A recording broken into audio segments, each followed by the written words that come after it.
A billionaire mocked a grease-stained mechanic in front of 500 investors, and 4 hours afterwards she stood by as the world handed him $100 million for the very machine she had branded worthless. If you have ever been told your ambition didn't deserve the room it stood in, stay with this account to its close, tap that like icon, drop the name of the city you're watching from so we can track how widely this travels, and keep watching, because what unfolds inside that exhibition hall will linger with you long after the screen goes dark.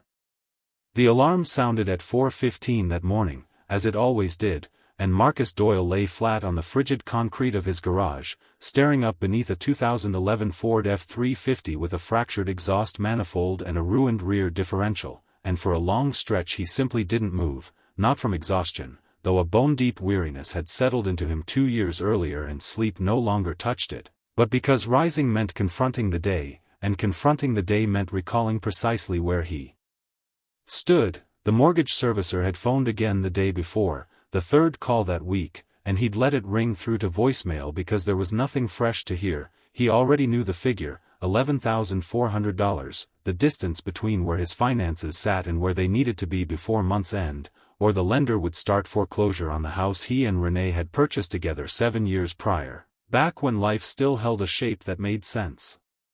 He didn't allow himself to dwell on Renee. He'd learned that dwelling was how mornings dissolved into afternoons with nothing accomplished. He pressed a palm against the cold steel above him, pushed himself upright and reached for the half-finished, cold coffee on the workbench. The garage was modest, to put it kindly. 2 vehicles could squeeze in with the doors shut only if the drivers didn't mind exiting through the passenger side. His workbench, a slab of plywood bolted across 2x4s, ran the length of the back wall, cluttered with hand tools, a laptop with a spidered screen, notebooks swollen from moisture, and components in every stage of being built or taken apart. It wasn't always clear which. A single bulb swung from a twisted cord overhead, casting a dull yellow glow across the room, and in the far corner, beneath a tarp once blue but faded to a tired gray, sat the project that had swallowed 5 years of his existence. He left the tarp alone. There was a truck to finish. He was beneath the F-350 with a ratchet when the back door creaked and sneakers padded down the concrete steps. "You slept out here again," said Lily, not a question. She was 7 and had already learned that some things didn't need to be asked to be understood. He rolled out and found her in the doorway in pajamas printed with cartoon astronauts, chosen herself at a store months earlier and worn nearly every other day, toast in one hand, juice box in the other. "Working late," he said. "Didn't want to wake you coming in. You keep a sleeping bag out here for emergencies. Go eat, Dad, you've got school." She wandered in, perched on the step stool she'd claimed as hers, and bit into her toast with the total lack of self-consciousness only small children manage, eyes drifting to the tarp. "Are you bringing it today?" He stood, wiping his hands. "Bringing what?" "The engine. You said you're going to that summit." "Not bringing anything. You said last week you would." He had, in fact, said many things over 5 years about what would happen and when, and most had proven more complicated than expected. Still deciding. "If you leave it here, nobody sees it. That's what you always say."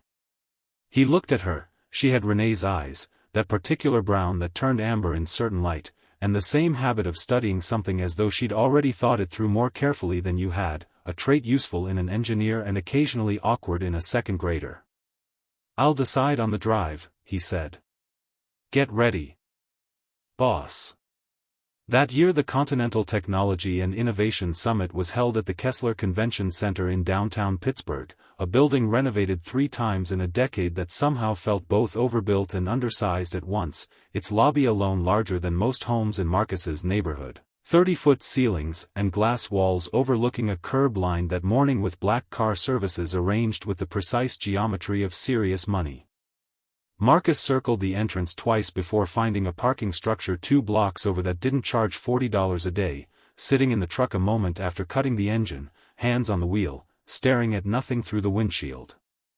In the bed, beneath a moving blanket borrowed from a neighbor who ran a small hauling business, the engine sat strapped to a rolling pallet he'd built from scrap lumber and hardware store casters. He'd nearly left it home, standing in the driveway at 7 that morning, seriously weighing showing up with just his notebooks and badge and no expectations, which would have been simpler, quieter.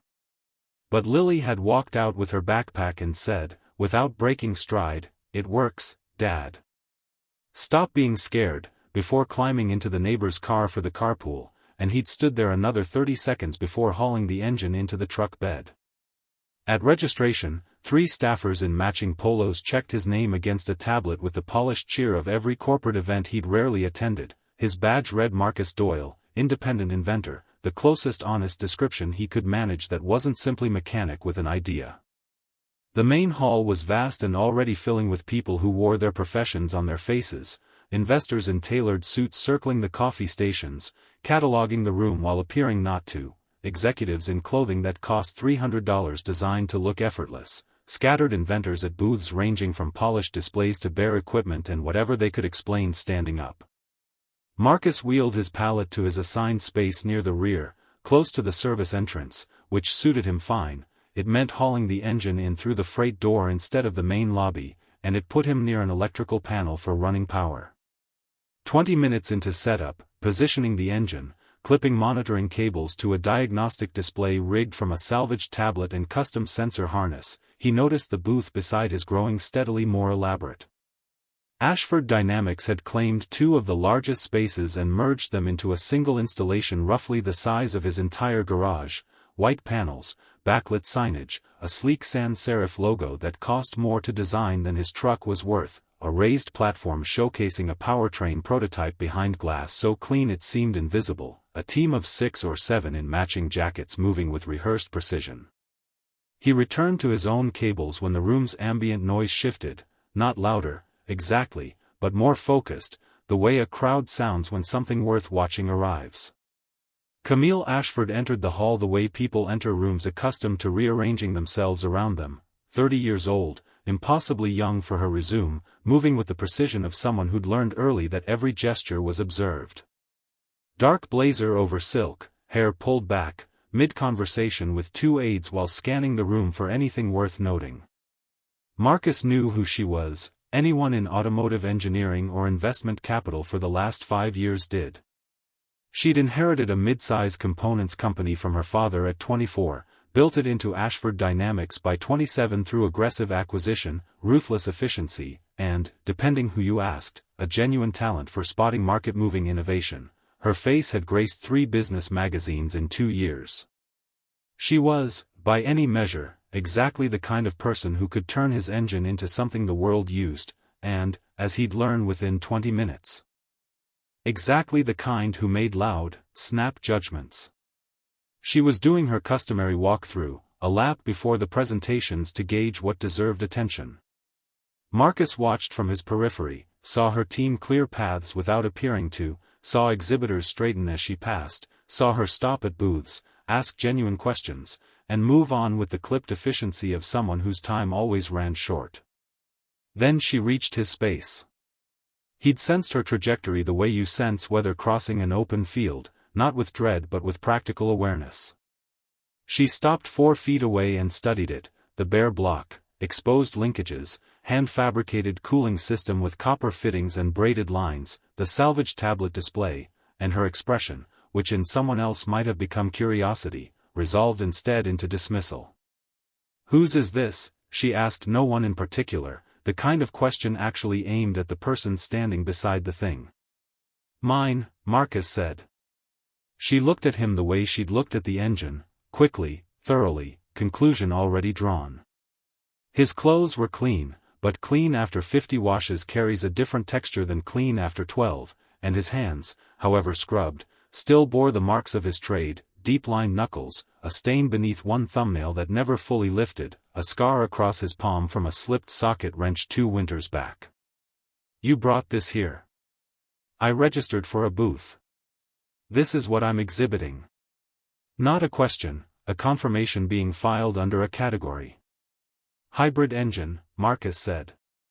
"Custom build, 5 years in development.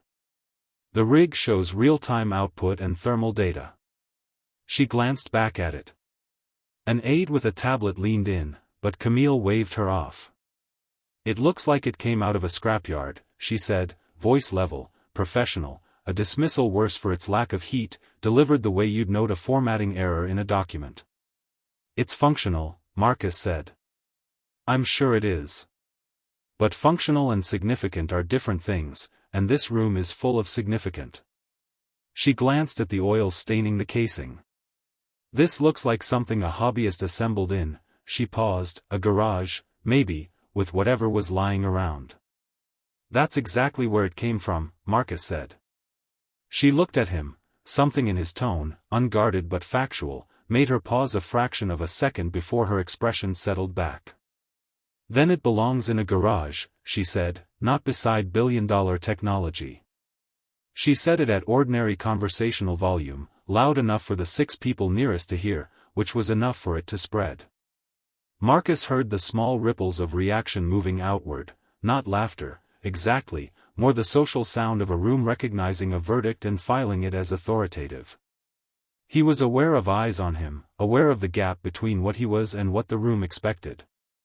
He thought of the machine, 5 years, 1,100 hours of labor conservatively, for notebooks of calculations, failed approaches, revised approaches, torque figures and failure analyses, the slow, invisible kind of progress that never looks like progress from outside.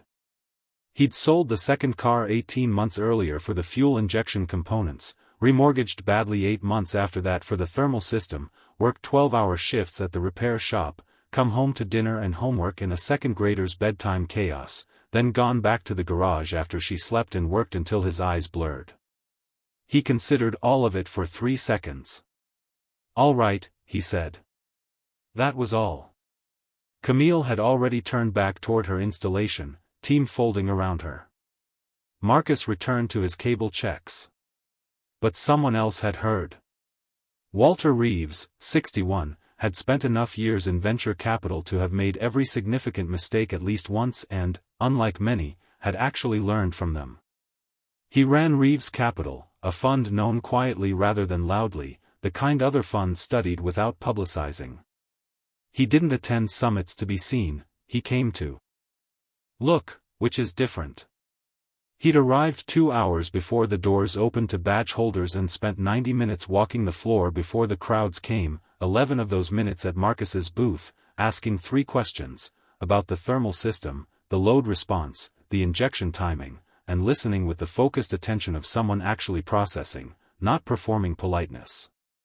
He'd asked to see the notebooks, which Marcus handed over without ceremony, and paged through 2 of them slowly, the patience of a man who understood what he was reading, said little, handed them back, and moved on. Marcus filed it as probably nothing. But Reeves had been close enough to hear what Camille Ashford said, had watched Marcus's reaction, and made a note in the small leather notebook he always carried. The morning program began at 9:30 on the main stage before a crowd of 400 to 500. Marcus sat near the back. He'd considered skipping it, but he was already there and tired and the seats were empty. The first 2 presentations were solid, a battery technology firm out of Ohio, a predictive maintenance software platform with numbers that actually held up, investors doing what investors do, watching the presenter while another part of their mind checked whether the figures matched the story. At 10:45, Ashford Dynamics took the stage, and Marcus had to admit it was something: the lighting, the display screens, the prototype rolled out on its own platform while video played behind it, built to communicate one message: this is the future, and you're being permitted to witness it. Camille presented with real authority, moving through specifications with the fluency of someone who understood the material and had presented it often enough to know exactly where attention would drift and how to hold it. The prototype was genuinely impressive. Marcus, watching from the 4th row from the back, could see the design philosophy diverged from his own: greater emphasis on raw output, less on sustained thermal efficiency, a reasonable choice for some applications and not others. The materials were premium, the engineering clean, investors leaning forward the way investors lean when doing math in their heads. Then the demonstration began. The prototype connected to a dynamometer, real load, real output, and the opening numbers matched the spec sheet exactly, the room emitting a quiet murmur of confirmation. Camille standing at stage's edge, arms crossed, watching with the satisfaction of someone who'd earned it. The protocol called for progressive load increases, standard format, building numbers, showing performance as conditions worsened, leaving peak figures glowing on screen at the end. The first increase went cleanly. The second, too. At the third, roughly 70% of rated maximum, still well within spec, the thermal readout began climbing in a way not scripted, no spike, just a steady, unrelenting rise that refused to level off.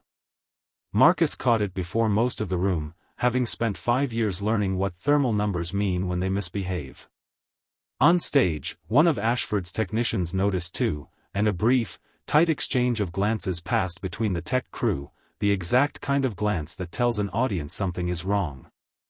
The output figures held 40 more seconds before the onboard management system, functioning precisely as engineered, began throttling power down gradually, protecting the hardware from thermal overload exactly as it should, but the numbers were dropping on the screen the crowd had been watching climb, and everyone understood the difference. Camille's composure held, admirably.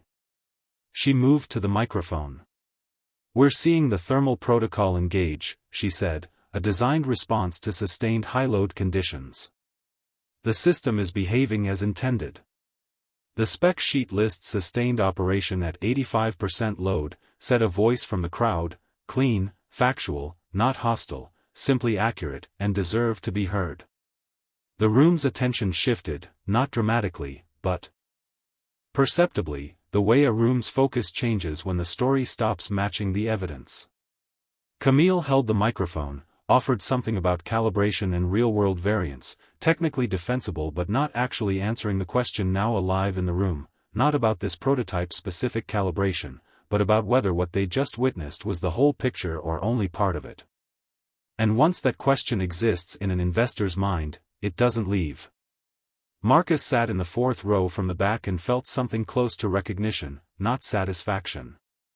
He'd been there, at 11:30 at night in his garage, certain of something that turned out uncertain, the machine revealing a gap between blueprint and reality. He knew what came next: either you go home and find where you were wrong, or you stand there explaining why the gap isn't really a gap, and only one of those is useful. Walter Reeves stood. Not a tall man, in a room full of people accustomed to making themselves architecturally significant on cue, but he carried a stillness with real weight, and people noticed him rising before he spoke. "I have a request for the organizers," he said, voice carrying without effort, the voice of someone accustomed to being heard. The moderator, a sharp-featured woman named Renata Osei who'd run these events 12 years and had a fine instinct for when a room was tipping toward the unplanned, watched him carefully. "Mr. Reeves." "I'd like to see the other engine tested," Reeves said. "The one at the back of the hall. Run on the same equipment, same load protocol." The room went quiet in the particular way rooms go quiet over something no one's sure how to categorize yet. "We're not," one of Ashford's team began from the side. "I understand," Reeves said. "I'm asking the organizers, not Ashford.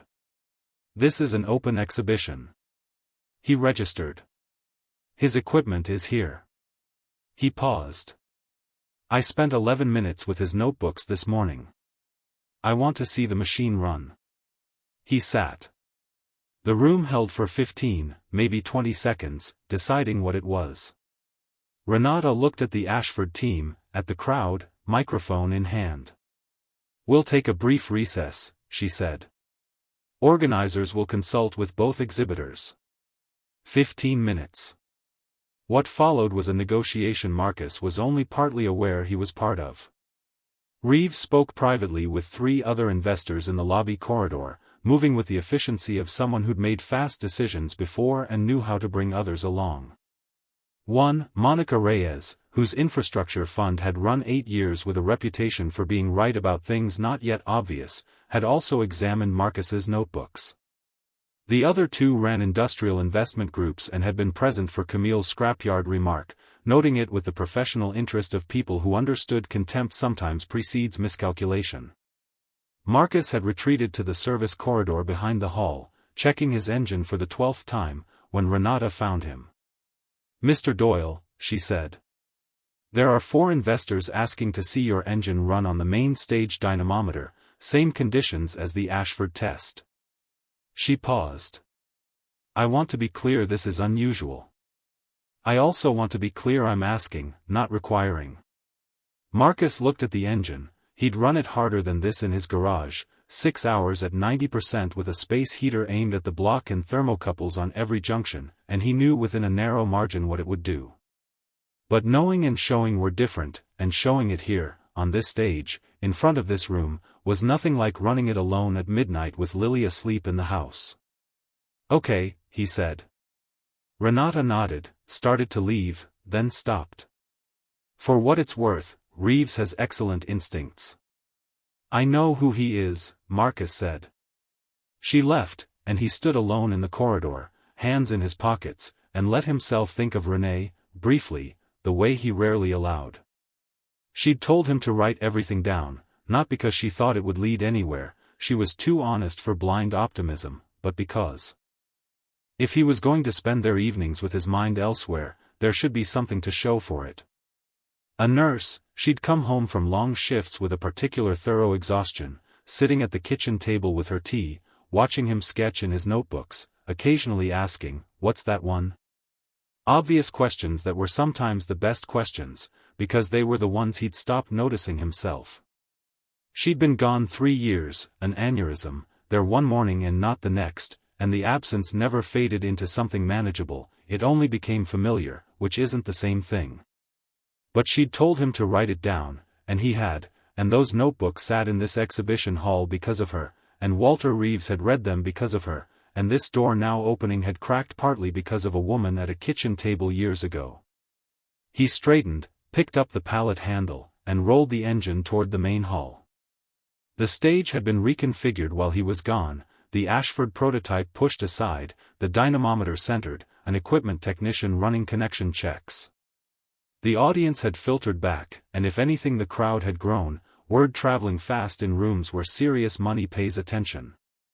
Marcus wheeled his engine up the side ramp, aware of the audience, aware of Camille standing across the stage with crossed arms and a composed, unreadable expression, aware of the scale of it all, lights, screens, 500 people oriented toward him, and aware, above everything, of the engine itself. He and the technician spent 12 minutes on connections, longer than the audience likely wanted, but connections are either right or they aren't, and there was no shortcut he'd take in front of a room whose money and attention he was about to request.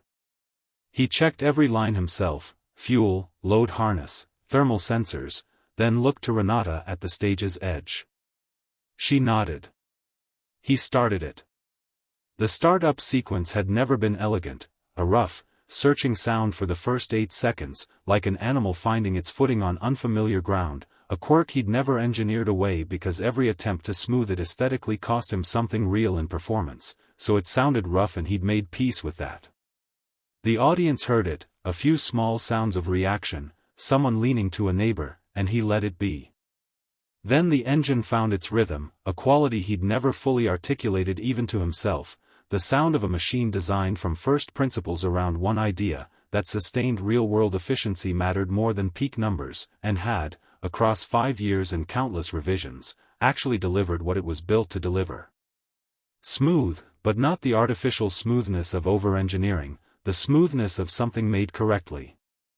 The diagnostic display glowed on the main screen behind him, the room watching what he watched, output climbing steadily through baseline loads, thermal readout stable, efficiency figures sitting exactly where his notebooks predicted.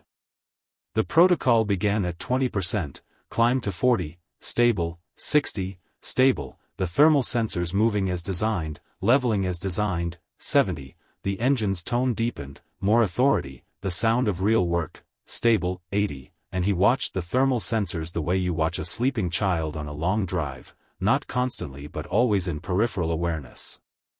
He'd spent 8 months designing that cooling system after the 4th prototype failed under sustained heavy load, studying heat transfer equations from second-hand textbooks, making 17 physical revisions to the architecture, running it at 80% for 4 straight hours one July with the garage door shut just to know for certain.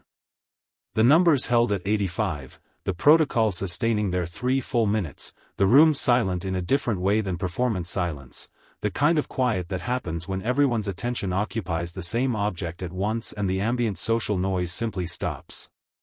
Marcus stood beside his engine on the main stage of the Kessler Convention Center and watched the numbers hold. When the test concluded and the load eased back to idle, the final figures stayed lit on the display. Marcus looked at them, then at the crowd, no one leaning toward a neighbor now, just watching. He stepped to the microphone with no prepared remarks and said only what was true. "I built this for workers," he said, "for farms, for emergency vehicles, for the conditions where equipment isn't allowed to fail. I didn't have a budget. I had time and a reason. Every time it failed, I wrote down why, and I fixed that. That's what's in the notebooks." He glanced at the engine, then back at the room. "It works because it had to." He stepped back. The silence held a few more seconds, then Walter Reeves, fourth row from the front, brought his hands together, one person near him joining, then three more, the sound spreading through the room the way real sound spreads from a real source, carrying the weight of people who'd watched something and understood it. Marcus stood with his hands at his sides and let the sound be what it was. Across the stage, Camille stood with arms still crossed, watching the glowing figures, her expression no longer composed the way it had been, the look of someone reviewing a calculation and finding the answer wasn't what she'd expected, not catastrophic, but undeniably not what she'd expected. The engine idled on, indifferent to all of it. The applause settled as the room remembered itself. These rooms have short memories for sentiment and long ones for numbers, professionals skilled at separating feeling from action, so the sound faded and the calculators behind 500 pairs of eyes resumed their quiet work. Renata called a 20-minute break, refreshments in the East Corridor, exhibitors asked to remain at their stations. Marcus coiled his cables in the figure-8 method that prevented kinks, a habit so old he no longer thought about it, when footsteps stopped behind him. "Mr. Doyle." He looked up. Monica Reyes, whom he recognized from research he'd done weeks earlier, mid-40s, close-cropped natural hair, reading glasses pushed up on her forehead, carrying the stillness of someone always the most prepared person at any table. "Ms. Reyes," he said, standing. "Good demonstration," she said plainly, without performed enthusiasm. "I have questions, if you have a few minutes." He did. She asked him to walk through the thermal system's actual design logic, not the spec sheet version, and he told her the way he told himself when working a problem, starting from the identified issue and moving through each revision and why it mattered. She listened the way Reeves had, asking questions that showed she was following, not merely being polite. After 8 minutes, "What does production cost look like at scale, not prototype cost?" "I've run numbers," Marcus said, retrieving the third notebook, red cover, opening to a page near the back. "These are rough. I don't have manufacturing relationships, so I'm working from commodity material pricing and standard labor assumptions." She put on her glasses, studied the page, quiet a moment. "These are conservative." "I know. I'd rather not oversell it. Most people walking into a room like this oversell by 30% and hope no one checks. You undersold by about 50. I'd rather be right than optimistic," Marcus said. She handed the notebook back. "I'm making calls during the break. Don't go anywhere." She walked toward the East Corridor, and Marcus watched her go, noticing his hands trembling slightly, not fear, but the particular tension of something held tightly for years finally shifting shape. He called Lily during the break. It went to voicemail on the old phone she used only for calls from him and the carpool neighbor, her greeting 12 seconds long with a middle section where she'd clearly forgotten her words and then remembered, and he'd never changed it because he loved those 12 seconds too much. "Hey, Bug," he said. "Checking in. Things are going okay here.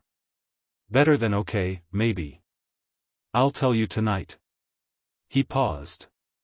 The engine ran good. He hung up, stood alone in the corridor another minute, the air smelling of industrial cleaner and climate control set for machinery rather than people, a food service cart rolling past without a glance his way. He leaned against the wall, thinking about the mortgage the way he'd thought about it every day for 4 months, but this time the thought carried a different texture, still real, still a number needing attention, but no longer the final number in a sequence with no solution. Maybe. He was careful with that word. Maybe turned into certainty too early had cost him before, with the second prototype and then the third, each time more confident and each time wrong, and certainty without evidence is just a story you tell yourself to survive the week. But the numbers had held. He pushed off the wall and went back inside. The break ran 23 minutes instead of 20, Renata giving the room extra time to process. When the audience returned, the room's arrangement had subtly shifted. Reeves seated beside a man named Daniel who ran an industrial technology fund out of Chicago, deep in quiet, fast conversation, Monica Reyes finishing a call as she sat, 3 other investors, previously scattered, now clustered together, spatial evidence of a shared conversation underway. Camille had returned to her own space, her team repopulating it with the practiced calm of people following a contingency plan, the prototype disconnected from the dynamometer. Marcus watched a technician speaking quietly to Camille, who listened with the expression of someone receiving unwelcome news. He felt no satisfaction in it, wasn't built for that kind of thing, but he watched because watching the room was what you did when you had the least institutional standing and the most need to understand what was happening. 3 more presentations filled the afternoon: an electric grid storage company, a logistics software platform, a micromanufacturing startup out of Cleveland, each substantive, but the room now carried a layer of distraction even the strongest presenters couldn't fully penetrate, eyes drifting, phones being tapped, the crowd's mental math shifted to a new variable. Marcus watched with genuine professional interest. These were engineering problems worth appreciating regardless of context, but he sensed something moving around him he didn't yet fully understand. It was Walter Reeves who approached at 3:15, during the Cleveland Startups Q&A, walking to Marcus's booth with the unhurried certainty of someone executing a decision already made. He studied the engine again with that same undecorated attention. "My team will want an independent test," Reeves said. "Our equipment, our engineers. Standard. I want you to know now." "Fair," Marcus said. "It'll take about 3 weeks to schedule properly." He looked at Marcus.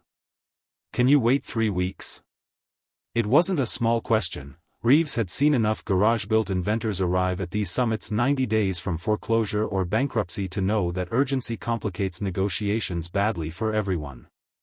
Marcus thought of the $11,400, the bank's voicemail. "I can manage 3 weeks," he said, not entirely true, but true enough. Reeves nodded, pulled a card from his jacket, actual card stock, and set it on the workbench. "Other conversations today? Other investors?" Monica Reyes asked some questions. "Maybe 10 minutes. Reyes is thorough," Reeves said, with the neutral respect between professionals who knew each other's work. "Anyone else?" "Not yet. That'll change before the day's out." He looked at Marcus directly. "Talk to all of them. Listen to all of them. And get a lawyer before you sign anything." "Do you have one?" "Not really." "Get one. Someone in technology licensing and intellectual property, not general practice." "I'll look into it. This week." Reeves picked up his jacket. "One more thing, the notebooks. Every iteration, every failure, every calculation. Those matter. Make sure you have copies." "I've photographed every page," Marcus said. "Backed up online." Something shifted in Reeves's expression, not surprise exactly, a recalibration. "Good. Most people don't think of that until someone tells them." "My wife told me to," Marcus said, the word slipping out unplanned, the honest version instead of the filtered one. Reeves looked at him a moment, something human and unprofessional passing through his face. "Smart woman," he said quietly. "Yeah," Marcus said. "She was." Reeves left, and Marcus tucked the card into his shirt pocket. The atmosphere over the next 90 minutes shifted in a way hard to describe to anyone who hadn't stood inside it, but instantly recognizable to anyone who had watched money reroute itself in real time, conversations turning concentrated, people once relaxed growing purposeful, the scheduled programming continuing with diminishing relevance to what actually mattered, the room running its own parallel event. A live reassessment of where the day's most interesting variable had landed. 2 more investors reached Marcus's booth before 4 o'clock, Theo Marsh, running an energy infrastructure fund, asking about off-grid and remote applications, disaster relief, rural power, and Marcus answered honestly, noting where his design excelled and where it didn't, because overselling an infrastructure investor was a short-term gain and long-term liability, and he wasn't playing short-term. The other, a younger man in his late 20s named Nathan Cole, running a fund focused on emerging industrial technology, asked sharp questions about scalability, sourcing, and IP status. When told the patents were pending across 4 filings, Cole made a note and said he'd follow up. Marcus spoke to everyone from the notebooks when numbers mattered, from memory when design logic mattered, without performed confidence or false modesty, simply being what he was, the machine being what it was, letting the room decide. Near the end of the afternoon session, roughly 45 minutes before closing, Camille Ashford approached his booth. He saw her coming, registered the purposeful stride, the absence of her usual entourage, no phone in hand, and filed it under things he hadn't expected but should have. He looked up as she stopped 4 feet away, the same distance as that morning, though the geometry of the moment had entirely changed. "Your engine performed well," she said, voice level, professional, not warm but no longer the dismissive instrument of the morning. "Thank you. The sustained thermal performance at high load is impressive." Not flattery, an observation stated with the reluctance of someone choosing accuracy over ego after landing on the wrong side of a technical comparison. "We had a calibration conflict in the prototype's cooling circuit. Solvable. Today wasn't the day to solve it." "These things happen," Marcus said. "Not at presentations," she said, without drama. "Not at this scale." He said nothing, there was nothing useful to say. She studied the engine a long moment, then looked back at him, something shifting beneath her composure. "I said something this morning," she began. "You don't need to, I'd like to finish." Firm, not sharp. "I said something unprofessional, in front of people. I looked at your equipment and your appearance and made a judgment, publicly, and it was wrong. Not just tactically. Wrong." Marcus thought of Lily in the doorway with her toast, telling him to stop being scared, thought of the sound the applause made moving through the room. "I appreciate that," he said. "I'm not asking for anything," Camille said quickly, making clear this wasn't the preamble to a business pitch. "I wanted to say it directly." "Okay," Marcus said. "I heard it." She nodded once, the nod of someone who'd done something necessary and was now finished with it, then shifted into a different register, less formal. "The investors are going to move aggressively, Reeves, Reyes, probably 3 or 4 more before the week ends. The IP question will be central, everyone will want the patent status and licensing structure. Reeves told me to get a lawyer. He's right." She paused. "For what it's worth, Ashford Dynamics has worked with a firm here that specializes in technology IP. I'm not suggesting you use them, there's an obvious conflict there, but their name is Bramwell and Kessler, and knowing who they are might help you understand who else is in this room." Marcus studied her. This wasn't the interaction he'd have predicted from the woman who'd called his engine scrapyard junk hours earlier, and he wasn't sure whether it was strategy or something more genuine, honest enough with himself to admit he couldn't yet tell, and maybe it was both. "Why tell me that?" he asked. She considered the question seriously. "Because what I said this morning wasn't just rude," she said finally. "It was bad engineering practice. I dismissed data I hadn't evaluated because of factors that had nothing to do with the data." She glanced at the engine. "An engineer who does that in the field gets people hurt. In business, it just costs you. I can live with the business cost. I'm not sure I can live with having done it the way I did." She walked away. Marcus stood beside his engine, turning the exchange over the way he turned problems over, looking for the structure beneath, arriving at no conclusion, filing it as data, which was what he did with things he didn't yet understand but suspected he would. The afternoon ended at 5:30. Marcus packed his cables in their familiar figure eight, strapped the engine to its pallet, and noticed the Ashford installation beside him breaking down too, 6 people disassembling the white panels with the quick, practiced motion of a team that had done this before and wanted to be done. From this angle he could see the engineering more clearly than he'd been able to across the room. Genuinely good work, high-quality materials, smart subsystem design, the product of a well-resourced, experienced team working toward a clear spec. The thermal failure wasn't fundamental, just a calibration issue at the junction of 2 subsystems, the kind of thing caught in testing and fixed. Camille was right that it was solvable, just not solved today, and today was the day that mattered. He finished wiping the workbench, grabbed his jacket. The hall stood mostly empty, cleanup crews moving through with their carts, the ambient hush of a large room settling back into ordinary silence, Pittsburgh going gray-blue outside the tall windows in the October evening light. He'd arrived that morning with an engine on a pallet and $11,400 of mortgage debt, and the particular contained desperation of someone out of other options. He was driving home with 3 investors' contact information, 2 more promising to follow up, a card from Walter Reeves in his shirt pocket, and the knowledge that the engine had run exactly as it should under exactly the conditions meant to break things. Not money.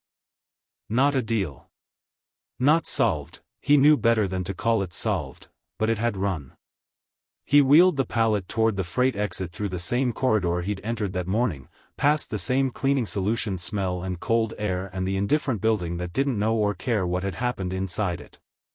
His phone buzzed, a text from the carpool neighbor. "Lily's here, says you're going to tell her something good tonight, she's been asking since 3.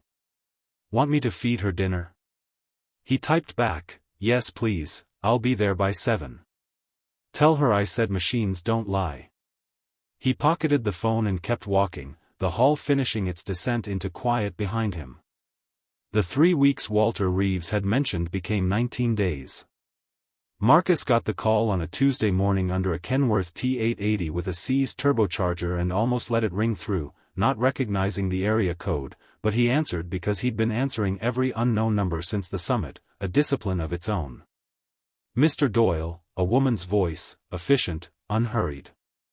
"This is Rita Holt, Mr. Reeves's operations director. We'd like to schedule the independent evaluation, our facility in Millvale. A week from Thursday, if that works." Marcus, flat on a creeper beneath $200,000 of truck, said, "That works. We'll need the engine delivered the day before for baseline diagnostics. We'll cover transport. I'll bring it myself." A brief pause. "Of course. I'll send the address and logistics contact." He hung up and lay there under the Kenworth staring at the seized impeller shaft, feeling 2 entirely different lives occupying one body. In one, a mechanic with a turbocharger to fix and a mortgage in a technically 30-day grace period after an honest phone call to the bank. In the other, Reeves's operations director sending logistics contacts for an independent evaluation of an engine built in his garage. He picked up the ratchet and got back to work. He told Lily that night, not everything, having learned slowly and imperfectly the art of giving a 7-year-old the true version of something without every complicated layer, telling her serious people were going to examine the engine and it mattered and he was nervous. She ate cereal for dinner, which happened on nights he worked late, with the same focused attention she gave everything. "Why are you nervous? It worked at the summit. Working once isn't the same as working every time. Has it worked every time you tested it the last 8 months? Yeah. So it'll work this time. It's not that simple, bug." "I know it's not simple," she said, with the patience of a child who'd heard that observation many times and developed her own policy about it. "I'm just saying the evidence is good." He laughed, real laughter from somewhere genuine. "The evidence is good," he agreed. "Eat your cereal and stop being nervous." He had cold leftover rice, heated in the microwave, and ate it thinking about the engine and trying, with limited success, to take his daughter's advice. The Reeves Capital Technical Facility in Millvale wasn't what he'd expected, which meant it was better, not more impressive, but more serious.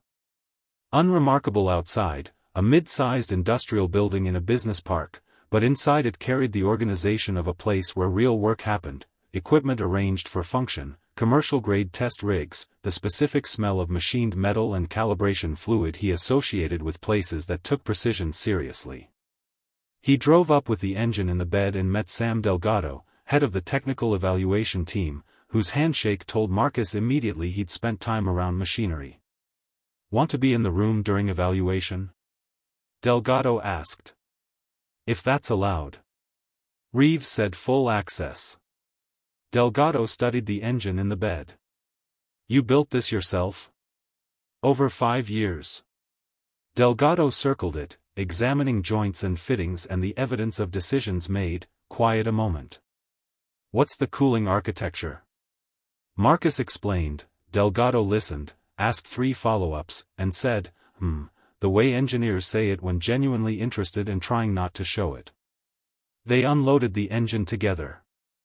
The evaluation ran 2 full days, Delgado's team running a protocol far more thorough than the Summit's, not just sustained load, but cold start sequences at simulated low temperatures, a 4-hour alternating duty cycle, fuel consumption at 6 load points, vibration analysis across 14 sensor locations, a data logger sampling 500 times per second.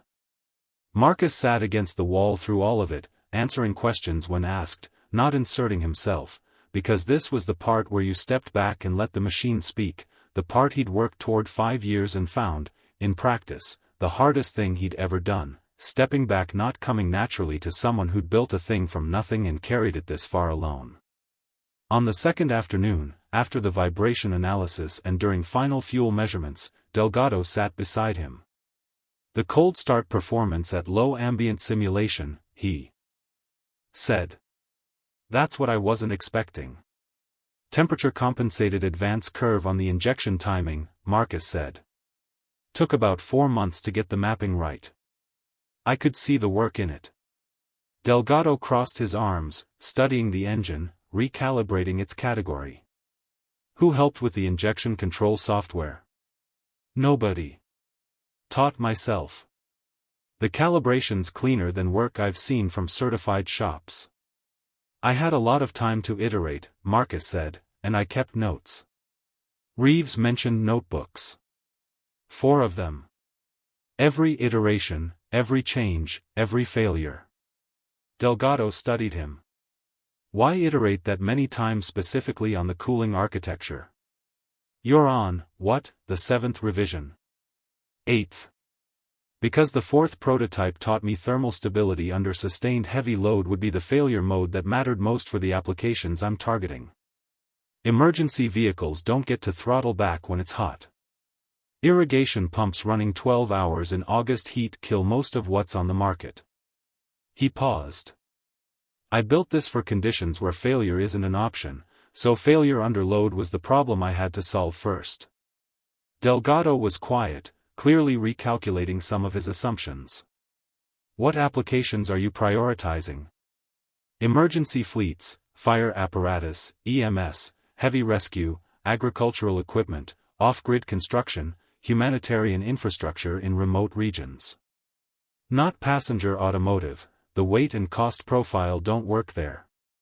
But for sustained heavy-duty commercial and industrial use, the efficiency gain is significant." "Yeah," Delgado said, standing. "It is. We'll have the preliminary report to Reeves by end of week." "What do you think it'll say?" Marcus asked directly, tired of managing his own expectations, and Delgado, a professional who just spent 2 days with the machine, was worth more than 3 more days of uncertainty. Delgado studied the engine once more. "I think it'll say the sustained thermal performance at high load beats anything currently in commercial production in this displacement class." A pause. "And that cold start characteristics run roughly 40% better than the nearest competitor in your target segment." Another pause. "And that the steady-state fuel consumption figures are something the industry should be paying attention to." He walked back to his team, and Marcus sat against the wall, breathing slowly, trying to absorb the information without letting it unsteady him, only partly succeeding. The 3 weeks following the evaluation were the strangest of Marcus's adult life, a meaningful statement given the weeks after Renee died occupied their own category of strange, that had been the world losing coherence. This was the world gaining a coherence he hadn't expected. Different weeks, not grief strange, pressure strange, ordinary life continuing exactly as it always had while something fundamental shifted beneath it. He fixed trucks, made Lily's breakfast, dropped her at school, picked her up from the carpool neighbor at 6:15, paid the mortgage grace period with the last of a savings account he'd been draining for 2 years, leaving it at $240, ate poorly, slept irregularly, spent evenings in a garage now empty of the engine, which sat in a secured storage unit on the advice of the IP attorney he'd found, a sharp woman named Naomi Ishikawa, recommended by 3 separate sources, who'd looked at his patent filings in their first meeting and said, "These are actually solid," in the tone of someone who'd expected otherwise. Ishikawa had been brisk and honest about what was coming. "You're going to get offers," she said. "Probably multiple. Wider range than you expect. Some will lowball because they think you don't know what you have. Some will offer what sounds like a lot with structures that quietly transfer your control. You need to know the difference." "How?" "You let me read every term sheet before you respond to anything." She looked at him over her glasses. "And you don't get excited. Excitement is expensive." He tried not to. He was imperfect at it. Delgado's preliminary report reached Reeves the promised Friday, and Reeves called Marcus the following Monday morning, a 10-minute call packed with more substance than most of Marcus's conversations in a month. "The report is what we expected," Reeves said. "Possibly better. I'm sharing it with a select group of investors I trust to evaluate it properly and keep it confidential during review. I wanted you to know that in advance. I appreciate the notice. One more thing, there's a follow-up event, invite only, an investment showcase about 3 weeks out, hosted by a consortium I'm part of. Smaller than the Kessler Summit, roughly 40 investors, all with the capital and mandate for decisions at this scale." A pause. "I'd like you to present." Marcus stood in the shop in the same position he'd held when Rita Holt first called, beside a different truck with a different problem. "What kind of presentation?" "The same as Kessler. The engine, the test data, your own words. No deck, no marketing." Another pause. "What you did there worked precisely because it was exactly what it was. Don't change that." "Okay," Marcus said. "Ishikawa's representing you?" "Yes." "Good. She'll be at the showcase." He said it as though already coordinated, meaning Reeves had already spoken to Ishikawa, meaning events were moving faster than Marcus's sense of them had caught up to. "Mr. Reeves," Marcus said. "Walter." He paused, searching for language for a question with no obvious shape. "What do you think happens at this showcase?" Reeves was quiet a moment. "I think you present a machine solving a real problem with real data to people with real money who've been looking for exactly this category of solution," he said finally. "I think the conversation moves quickly." "How quickly?" "Quickly enough that you should make sure Ishikawa is ready." He hung up. Marcus stood looking at the truck he was supposed to be fixing, turning over quickly and what it meant coming from a man who chose words as carefully as Reeves did, deciding it meant something significant. He called Ishikawa. "I know," she said before he'd finished explaining. "Reeves's office contacted me this morning. Already preparing." "For what?" "Multiple simultaneous offers with competing structures," she said, "the most complicated version of this, and also, handled correctly, the most favorable." A pause. "Are you ready for this to move fast?" "I don't know," he said honestly. "That's the right answer," she said. "People who say yes immediately usually aren't. The invite-only showcase was held in a private conference space on the 14th floor of a downtown Pittsburgh building with the deliberately understated feel of serious wealth: no signage, no branding, just good materials, good light, and furniture priced without advertising it. 43 investors, as it turned out, not 40, Marcus counted while Ishikawa stood beside him near the entrance, quietly briefing him on who was there, their fund focuses, relevant context for each cluster of faces. He retained perhaps 60% of it and decided that was acceptable.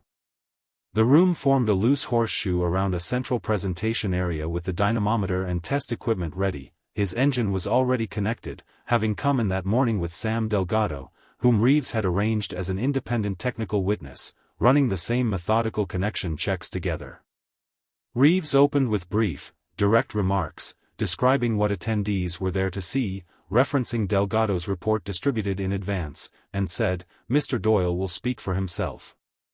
I'd ask that questions hold until after the demonstration, before sitting," and it was Marcus's turn.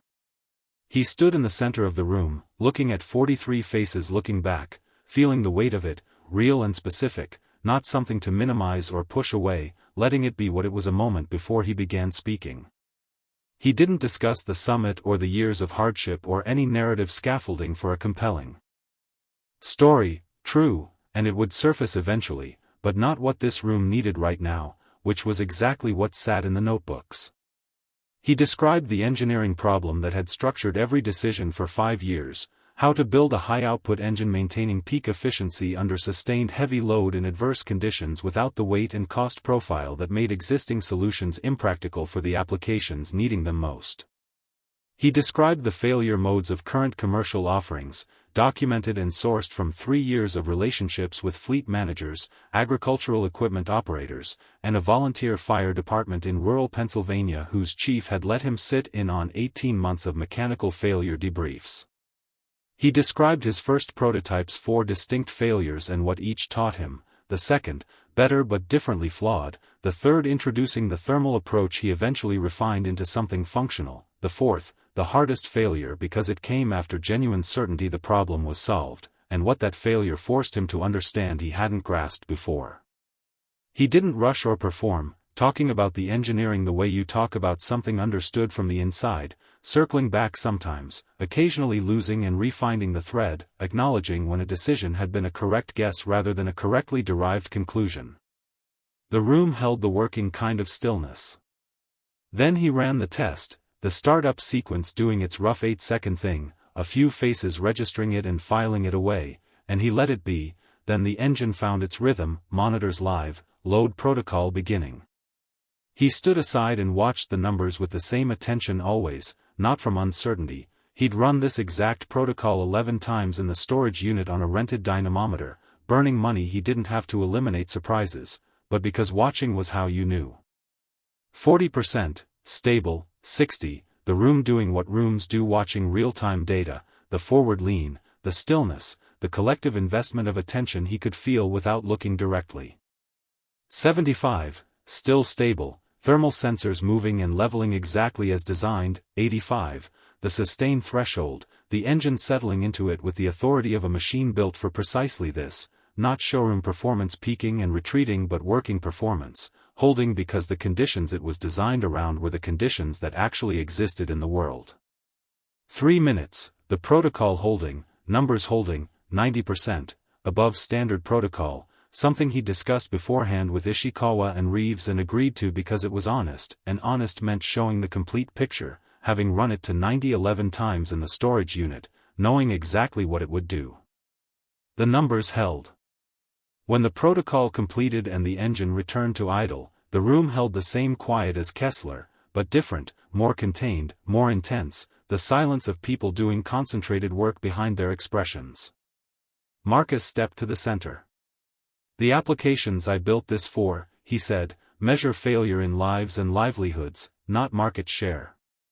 Emergency apparatus, agricultural operations running through harvest without downtime, remote construction where breakdown means days of lost access, humanitarian infrastructure in environments without logistics support for high-maintenance solutions. I didn't build this to compete in showrooms. I built it for the conditions showroom technology doesn't reach. A woman in the second row, introduced to him earlier as Isabel Cho, who ran an international infrastructure investment group deployed across 22 countries, raised her hand despite Reeves's request to hold questions, though Reeves wasn't about to stop Isabel Cho. Have you done field testing in low-resource environments, off-grid, variable fuel quality, minimal maintenance? Not formal field testing, Marcus said. I've run it on substandard fuel, agricultural-grade diesel with elevated particulates, biodiesel blends at varying concentrations, fuel tolerance runs broader than standard commercial spec. He paused. I've also run a simulated maintenance deprivation protocol, extended service intervals, degraded lubricant, and documented the performance curve. It's in the technical report. Page 41, Delgado said from the side, and several people found the page immediately. Cho read it, looked up, said nothing but made a note. Then Daniel Hu, from the Chicago Industrial Technology Fund, asked, the cost model at scale, walk us through the assumptions, and Marcus did, Ishikawa in the room knowing the numbers as well as he did by now, watching the exchange with focused attention at a level Marcus couldn't fully access, tracking which investors were moving and which weren't. After Hu, 7 more questions from 7 different people, all answered directly, including 2 where the honest answer was, I don't know that specifically, and I'd rather say so than guess, said twice, landing differently, based on the room's response, than the equivalent admission might elsewhere. The questions ran 40 minutes before Reeves stood, declared the session concluded, and suggested investors wanting individual follow-ups arrange them through Rita Holt. Marcus stood beside his engine as the room rearranged around him, Ishikawa appearing at his shoulder, notepad in hand, expression professionally controlled but something pressing beneath it toward the surface. How many? Marcus asked quietly. At least 9 have direct follow-up scheduled tomorrow, she said. 4 of those groups have the structure and capital to make a significant offer independently. She paused. And Cho's fund requested a private meeting this afternoon. In 2 hours. She looked at him. Marcus, she runs an infrastructure fund with a $12 billion deployment mandate. She requested a same-day meeting. That doesn't happen. He looked at the engine on its stand, still warm, monitor cables attached, sensor harness in place, 5 years of that machine, 1,100 hours conservatively, for notebooks, 8 cooling revisions, 17 injector calibration maps, 6 failed prototypes each costing something he wasn't certain he could afford to lose. A $12 billion fund requesting a same-day meeting. He said nothing for a moment, then, I need to call the school and make sure carpool pickup is covered tonight. Ishikawa's expression shifted, not impatience, something else, recognition of what she was looking at. Yes, she said. Do that first. He stepped aside, called the neighbor, explained he might be very late, asked if Lily could stay for dinner again. The neighbor said of course, she's always welcome, asked if everything was okay, and Marcus said yes and meant it in a way he hadn't meant it in a while. He hung up, stood in the corner of that 14th floor room, phone in hand, engine idling 20 feet away, and allowed himself, briefly and carefully, to understand what was happening. Then he pocketed the phone, returned to Ishikawa, and said, okay, tell me what I need before the Cho meeting. She told him. He listened. Outside the windows, Pittsburgh spread out in October afternoon light, old industrial bones and new uncertain possibilities, the engine ticking quietly as it cooled, and none of it felt the way he'd imagined, which was fine, because the imagining had never been the point, the work had always been the point. The meeting with Isabel Cho ran 2 hours and 14 minutes, Marcus knowing because he checked his phone afterward and did the math automatically, the way you do arithmetic running on adrenaline and insufficient food while holding a large amount of information in your head without dropping any of it. Cho ran her meetings the way Marcus imagined surgeons ran procedures, no wasted motion, everything purposeful, 2 members of her technical team clearly having read Delgado's full report beforehand, their questions testing the edges of what the reading had told them. The meeting took place in a smaller room 2 floors down, already past the introductory stage, which suited Marcus fine. he was tired of introductions. "Your field application priorities," Cho said about 20 minutes in, turning a pen between her fingers, a habit she seemed unaware of. "You mentioned humanitarian infrastructure. How specific is that?" "Specific enough that I've had 3 conversations with NGO logistics coordinators this past year," Marcus said. "Off the record, no commitments, just trying to understand the actual operational constraints in the environments they work in." He opened the 4th notebook, the most recent, found the page. "Water pumping infrastructure in rural East Africa. Mobile medical unit power in conflict-adjacent regions. Emergency shelter heating in high-altitude environments with variable diesel quality and seasonal maintenance access." Cho's technical director, a compact, quiet man named Arun, who'd said almost nothing the first hour but whose questions were consistently the sharpest, leaned forward slightly. "The fuel tolerance data on page 41 of the Delgado report, you ran that test yourself?" "In my garage. Sourced the off-spec diesel from an agricultural supplier in Indiana disposing of a degraded batch. Mixed the biodiesel blends myself. The protocols in Notebook 4, pages 63 through 78. I can make copies." Arun glanced at Cho, the brief look of people who'd worked together long enough that a glance carries a full sentence. Cho looked back at Marcus. "We'll want our own fuel tolerance testing, independent of Reeves's evaluation." "That's fine," Marcus said. "It'll take approximately 6 weeks." Ishikawa, seated to Marcus's left, having contributed exactly 4 sentences at 4 carefully chosen moments, said, "We can accommodate a 6-week independent evaluation timeline within a preliminary agreement protecting Mr. Doyle's IP during that period." Cho looked at her. "You've drafted that structure already."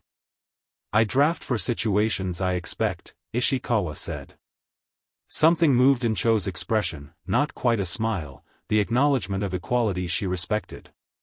"Send it to my counsel tonight." The meeting ended with no commitments and 3 clear next steps, which in Ethan's, Marcus's, recent experience was the best possible outcome at this stage: clarity without false certainty, momentum without overreach. He and Ishikawa rode the elevator down in silence, and in the lobby she stopped, made a note, and looked up. "She's serious," Ishikawa said. "I got that. Her fund's deployment mandate for infrastructure technology is $300 million over 24 months. She's been looking for an anchor investment in heavy-duty engines for 2 years." A pause. "Marcus, she came to you same day. That's the strongest signal we've seen. What does that mean practically? When term sheets start arriving, hers will be among the first, and substantial." She closed the notepad. "It also means when other investors learn Cho's fund is evaluating seriously, urgency in the room increases significantly." He thought about that on the drive home, about urgency and what it did to negotiations the way Ishikawa had explained it over several conversations: a resource like any other, managed like fuel or capital, neither wasted nor hoarded but deployed at the right moment for the right purpose. He picked Lily up at the neighbor's at 8:45, later than promised, finding her asleep on the couch in jacket and backpack, having apparently been determined to stay awake and losing the battle around 8:15. He carried her to the car, drove home, carried her in, got her shoes off without waking her, and stood a moment in the doorway of her dark room, thinking, "I need this to work, not for me, for her," then correcting himself, because Renee had always corrected him on this, hearing her voice even 3 years later, "Don't make her carry that. Do it because it's right, and because you can. Let her just be a kid." He went to the garage, not to work, nothing to work on, the engine in storage, the shop closed, just standing in the space where he'd spent 5 years, looking at the workbench with its water-stained notebooks and familiar organized clutter, feeling the particular mix of exhaustion and aliveness that comes from standing in the middle of something unresolved. He went to bed at 11:30, staring at the ceiling 40 minutes before sleep came. The term sheets began arriving 8 days after the showcase, Ishikawa predicting the sequence with an accuracy suggesting she'd navigated something close to this before. Reeves's group came first, a preliminary sheet, structured, precise, and deliberately incomplete in places, which Ishikawa explained was intentional, opening the conversation without prematurely closing options. Monica Reyes's infrastructure fund came second the following morning, prioritizing licensing rights over equity, reflecting her fund's specific mandate. Nathan Cole's group came third that same afternoon, aggressive on valuation and loose on control protections, which Ishikawa flagged immediately. "This one wants the IP," she said during their evening review call. "The valuation looks good, and they know you'll notice it, but look at Clause 7 and Clause 12. Together they create a scenario where, 18 months after signing, they can initiate a restructuring effectively transferring majority decision authority over engineering development." Marcus read both clauses. So they're buying the engine to build something with it. They're buying the right to build something with it. That might align with your goals, but it needs to be an explicit choice, not a structure you slide into. She paused. Cole's not acting in bad faith. He's optimizing for his fund's interests, which is what he's supposed to do. Our job is optimizing for yours. What do mine look like? She was quiet a moment, and he understood the question mattered more than it sounded. They'd been so deep in mechanics that underlying priorities hadn't been stated explicitly in a while. "Majority control of engineering decisions," she said. "Patent protection that can't erode through a restructuring clause. Some ongoing role in the company that develops this, not just a payout and a goodbye. And enough capital to actually execute manufacturing and deployment." A pause. "Is that still right?" "Yes," he said. "All of it. Then I'll tell Cole the control structure isn't workable as written and see if he wants to revise." She sent him to bed and told him not to read his email until she'd reviewed anything new in the morning. He read it at 6:15 anyway. 4 new messages. He called her. "I told you not to read it," she said by way of greeting. "Cho's fund sent something." A brief pause. "How preliminary does it look?" "It doesn't look preliminary." A longer pause. "I'll call you back in 10 minutes. She called back in 7. Her counsel sent a full structural proposal, not a term sheet. Unusual at this stage. A pause where he could hear her reading. "The valuation anchor is," she stopped. He heard her breathe. "Marcus." "What?" "The valuation anchor is $80 million for a licensing and equity structure preserving your engineering control and patent ownership." She said it carefully, the way you say numbers large enough to require care. That's not an opening lowball.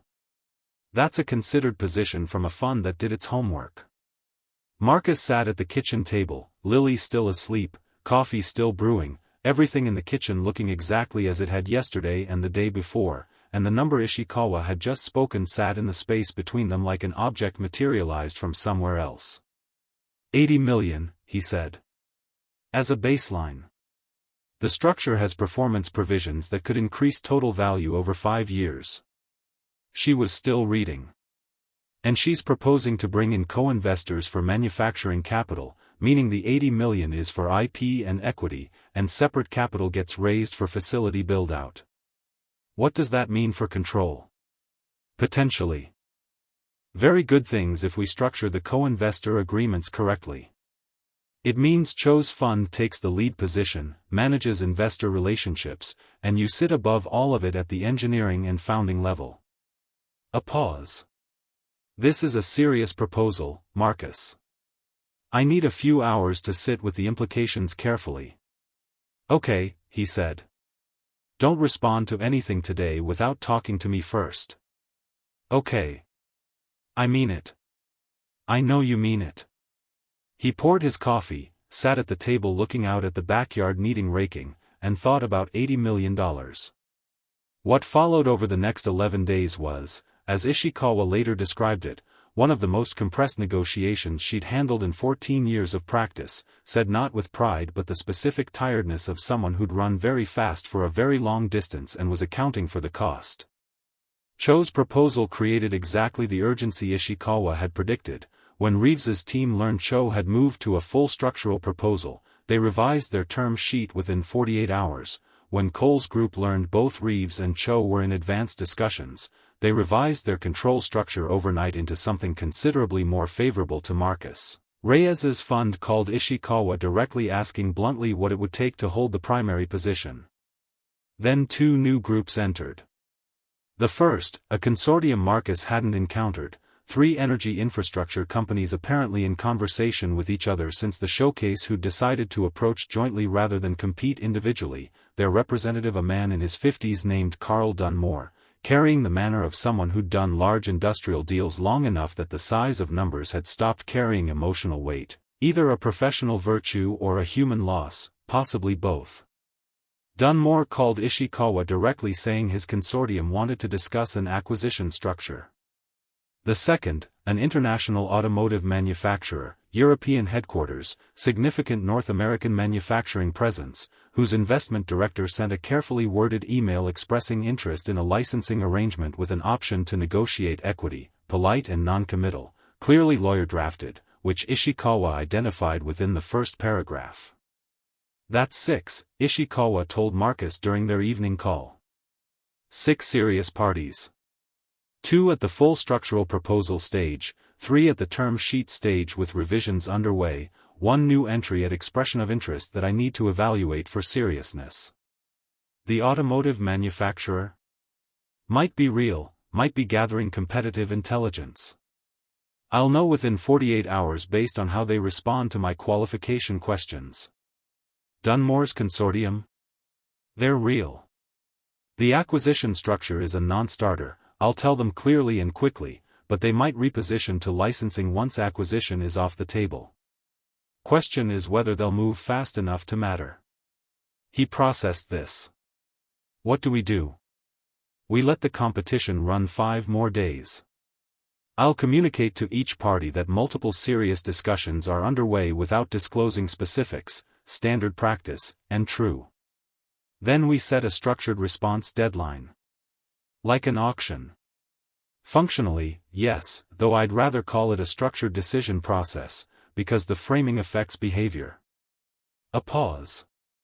Are you ready for the possibility this ends in a room with multiple parties making simultaneous offers? He thought about it honestly. I don't know. Stay ready anyway, she said. Because I think that's where we're going. They convened in a conference room at Ishikawa's office, functional and slightly too small for the number of people inside, which Marcus had come to understand was deliberate on her part, small rooms forcing a specific kind of focus. A Thursday in late November, gray outside, the kind of Pittsburgh November day announcing itself through every window. Reeves attended in person, which Marcus hadn't expected but Ishikawa had.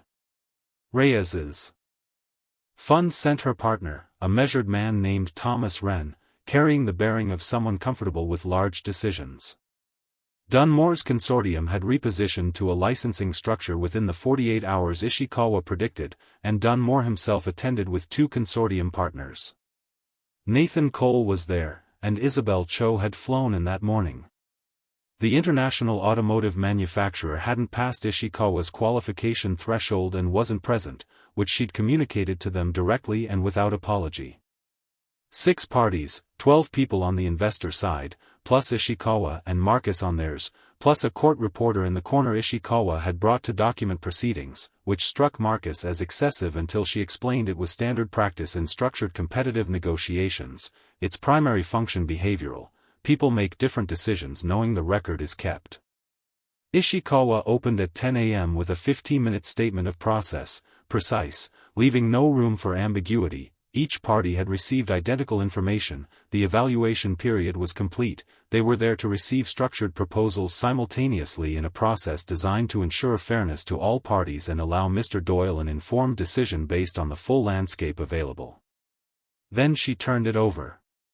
What followed was the most disorienting 2 hours of Marcus's life, and that included the morning Renee died, a different kind of disorienting, that had been the world losing coherence. This was the world gaining a coherence he hadn't known to expect. Reeves's group went first, having been in the process longest, Ishikawa having determined their proposal would set a credible baseline, $62 million for a licensing and equity structure including Marcus as founding engineer with defined decision authority over engineering development. A serious proposal, and everyone in the room knew it, Marcus watching the other investors recalibrate their own internal numbers.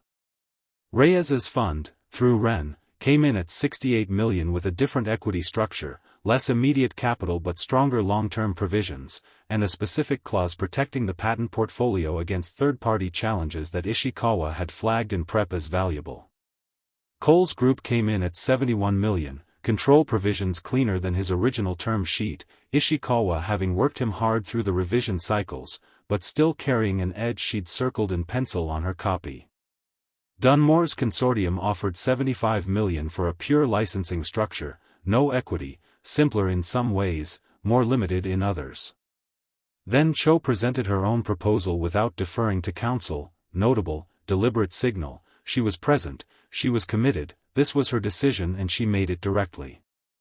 $88 million, she said, licensing and equity structure as proposed, Marcus Doyle as founder and chief engineer with majority decision authority over all engineering development, manufacturing specifications, and application deployment decisions. Patent portfolio held in a trust structure requiring unanimous board consent for any modification or third-party licensing. A separate capital facility of $40 to $60 million for manufacturing build-out, raised by our fund through co-investors already identified, with no dilution of Mr. Doyle's equity position. The room absorbed it. Marcus absorbed it, sitting very still, staring at the table, Ishikawa making a note beside him, the court reporter typing, Pittsburgh gray and cold and entirely indifferent outside the windows. Then Reeves said, 92. 2 words, delivered in the same unhurried voice he used for everything, landing like a stone dropped into still water, impact and then the ring spreading outward. 92 million, he clarified, matching the structural terms Ms. Cho outlined, with one addition, a research and development endowment of $5 million held separately for Mr. Doyle's discretionary engineering projects, administered by a committee he controls. The room went quiet. Cole said, 95, quickly, the way you speak when keeping pace with a conversation moving faster than anticipated, genuine competitive edge in it, someone who decided he wanted this and was willing to say so. Dunmore conferred briefly with his consortium partners, low voices, then said, we're restructuring to include equity participation. 97 million, equity and licensing combined. The number hung in the air. Cho studied her notepad, very still, the pen between her fingers finally motionless, Marcus watching her think, watching the depth of processing behind an exterior that gave little away. 100 million, she said, not looking up as she spoke, finishing the figure on her notepad, setting down the pen, then looking directly at Marcus, not the room. $100 million, she said, with the following condition, that this consortium, my fund in the lead position with co-investors to be named, proposes not to purchase this technology, but to build a company around it. A new company incorporated in Pennsylvania with Marcus Doyle as founder, chief engineer, and majority decision-maker. Full patent protection in his name, irrevocable. Manufacturing capital raised separately and cleanly. This isn't an acquisition. It's a founding. The room settled into a quiet with texture.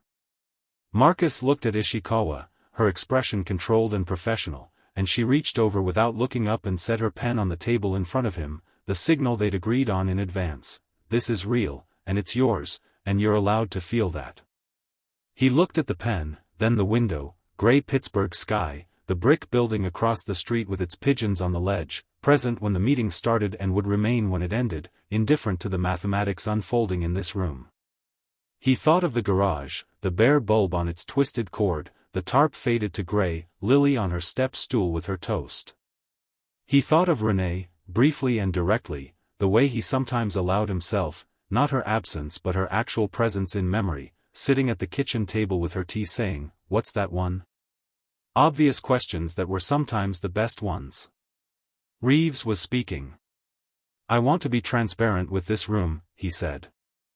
Ms. Cho's consortium structure is sound and her valuation is fair. My group will step back from the primary position. He paused. With the request that we be considered for a co-investor position in the manufacturing capital facility, if acceptable to Mr. Doyle and Ms. Cho. Cho looked at Marcus. Marcus looked at Reeves. That's acceptable, Marcus said. Reyes's partner Ren said his fund would like the same consideration. Dunmore's consortium echoed it. Within about 4 minutes, what had been a competitive process became something closer to a coalition, unusual, as Ishikawa would later say, the most unusual development in an already unusual process. Cole leaned back in his chair, quiet a moment, then said, I just want it on record that I called this at the summit, day 1. The moment Reeves stood up and asked for the test. It's on record, the court reporter said flatly, and several people laughed, breaking something that had been pulled tight. The formal agreements took 6 weeks to execute, Ishikawa later saying it was the fastest she'd seen documents of that complexity move from term to execution, attributing it to a thorough competitive process that left every party knowing exactly what they were agreeing to. Marcus paid off the mortgage in person at the bank, needing to see it happen in physical space, needing to hand a document to a human being and have a human being confirm it done. The teller looked at the payoff amount, looked at him, and asked, Are you sure you want to do this all at once? And he said yes, and she processed it, and he drove home and sat in the driveway a moment before going inside. That night he told Lily the whole version, not the abbreviated one. She sat on the kitchen counter eating crackers, listening. With her whole attention, and when he finished she said, So you're starting a company? Yeah. And you're the engineer. The chief engineer, which means I make all the engineering decisions. She thought about this. What's a chief engineer? The person who decides how the machine works. That's what you already do. Yeah, he said. Now it's just official. She ate another cracker. Can I see the factory when it's built? You're going to help me name it, he said. She looked at him with her mother's eyes in the kitchen light, and he looked back, the space between them holding the quality of something earned slowly and imperfectly through years of work and loss and stubbornness and love, finally beginning to take the shape it had always been trying to become. The garage light stayed on through the kitchen window, he'd left it on again, and for once he didn't go back out to turn it off, staying at the table with his daughter as the coffee went cold, neither moving for a while, and that was exactly right. The company was named Forge Line. Lily had named it, Marcus having laid out 3 options on index cards one December evening, names Ishikawa suggested, names a branding consultant on Cho's team proposed, names that sounded like technology companies were supposed to sound. Lily looked at all of them, ate half a grilled cheese sandwich, and asked, What do you actually do? I build engines. With a lot of things, iron, steel, aluminum, copper. And you work on them all the time. She picked up a blank index card and wrote Forge Line on it in uneven second-grade handwriting, set it among the others, said, That one, and picked up the other half of her sandwich. Ishikawa raised an eyebrow at a 7-year-old's naming contribution, studied it a moment, and said it was better than anything on the consultant's list, filing it under things requiring no further discussion. Forge Line Engineering was incorporated in Pennsylvania on a Wednesday in January in a lawyer's office with beige carpet and a printer that jammed twice during signing, the most ordinary setting imaginable for something that had taken 5 years of Marcus's life to arrive at. Ishikawa was there, Cho's legal counsel joined by video. Reeves sent a signed letter of congratulation on actual paper, which Marcus tucked into the 4th notebook between the last page of calculations and the back cover. He drove home from the signing with Lily in the passenger seat, school having been cancelled that day for a teacher meeting, a coincidence he found reasonable, and she held the incorporation documents in her lap as though they were fragile. Are you nervous? She asked. About what specifically? About having a company. He thought about it honestly, because she'd earned honest answers. Yeah, he said. I'm nervous about a lot of things. Like what? Like making the right decisions when there's more money involved and more people depending on those decisions being right. Like whether the manufacturing process introduces quality problems I haven't solved yet. Like whether the team I build can execute what's in my head. He paused. Like whether I'm going to be the kind of founder who does this well, or the kind who turns out better at building the thing in the garage than building the organization around it. Lily was quiet a moment. You fixed a lot of things that were wrong, she said. In the engine. Every time something was wrong, you figured out what it was. That's different. How? He didn't answer right away. She was right, it was different, and also not entirely wrong. The skill transferred, both things true at once, something he'd need to hold on to in the months ahead. You're pretty smart, he said. I know, she said, without any particular self-congratulation, simply as fact. The facility site was a former industrial building in a Pittsburgh neighborhood that had been a manufacturing zone in the city's earlier life, now in the specific state of transition common across the city, neither fully abandoned nor fully reclaimed, in the process of becoming something it hadn't decided to be yet. The building had good bones, the phrase the structural engineer used walking Marcus through it in February, meaning the load-bearing structure was solid, the infrastructure reparable, the space genuinely suited to his needs. Marcus walked it 3 times before deciding, once with the structural engineer, once alone with a flashlight and his notebook, once with Lily on a Saturday morning when the contractor had the heat running and it wasn't too cold. Lily walked through with the serious assessment of someone taking inventory, stopping in the center of the main floor, the largest open space where the production line would go, looking up at the ceiling. This is big, she said. Needs to be. The production line takes up a lot of floor space. Will I be able to watch them make the engines? There's going to be a viewing area. You can watch from there. She looked at him. Can I be in the room? Not watching from behind glass, actually in the room. When you're older. How old? Old enough to wear safety equipment properly. She considered this. I can wear safety equipment now. You can wear it. The question is whether you keep it on when something interesting happens. She conceded the point with a small, reluctant nod, the most he was going to get. He signed the facility lease the following week.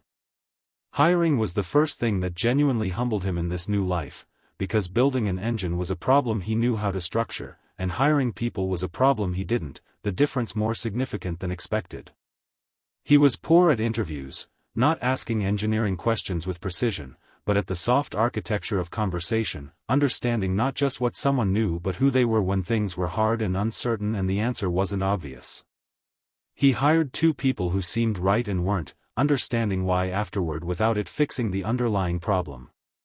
The first person who was actually right was a woman named Grace Adebayo, who'd spent 14 years running quality control for a commercial truck manufacturer, leaving when the company was acquired and new ownership restructured in ways she described flatly as prioritizing quarterly numbers over the work. 53, precise, with a tendency to identify problems in Marcus's early production planning before he'd finished describing them. You're going to have a tolerance stacking problem here, she said during what was supposed to be a final interview, pointing at his manufacturing sequence diagram with a pencil between the thermal housing and main block. Both tight tolerance components, and you're proposing to manufacture them on separate lines and join them at assembly. The variance accumulates. I know, Marcus said. Haven't solved it yet. You haven't solved it and you're already planning the production sequence around it. I'm planning around the space I need to solve it in. Wanted to see it in context. She studied the diagram again. Solution is machining the mating surfaces as a matched pair, not independent components to spec. Adds a step, but controls the tolerance. I thought about that. Cost per unit goes up. Not by much, and the alternative is a field failure rate that destroys your reputation in the emergency fleet market before you've established it. She set down the pencil. You want precision from the people using this in the field. They have a right to expect precision from you. Marcus looked at her. When can you start? Already gave notice at the consulting firm. 2 weeks. He hired Sam Delgado next, requiring a conversation with Reeves first since Delgado had been part of Reeves's evaluation team. Reeves's response was characteristically direct: "He's done independent work, free to decide for himself." Delgado took the lead development engineer role with the enthusiasm of someone who'd spent 2 days evaluating a piece of work and wanted to keep working on it ever since. The team built slowly over 4 months, imperfectly, 2 more hires that didn't work out, 1 painful departure, 1 that was a relief, a stretch in late spring when Marcus managed personnel dynamics he'd had no preparation for, making mistakes regularly enough to keep him honest. Adebayo told him once during a difficult week, "You're a better engineer than manager right now. I know that's fixable, but it doesn't fix itself," handing him a worn paperback on organizational management from home, dog-eared and margin-noted from apparently multiple readings. The chapter on feedback culture. "Read it this weekend." He read it. It helped, partially. The rest came through the slow process of mistakes and adjustments, the same process he'd used building the engine, applied to an entirely different problem. Camille Ashford called in March, a Thursday afternoon, Marcus in the facility watching the contractor install the first section of production line framework when his phone buzzed with an unrecognized number, which he answered because he still answered every unknown number. "Mr. Doyle," she said. "It's Camille Ashford." He stepped away from the installation noise. "Ms. Ashford." "Camille, please." A brief pause. "I wanted to call and congratulate you on the company. Saw the announcement. Thank you." Another pause, different this time, not the professional interval of composing a next sentence but the uncomfortable pause of someone navigating something without a practiced version. "I've been thinking about the summit," she said, "about what I said. I want to be direct with you, because I think you're someone who appreciates directness. I do. What I said that morning wasn't just impolite, and it wasn't just professionally wrong.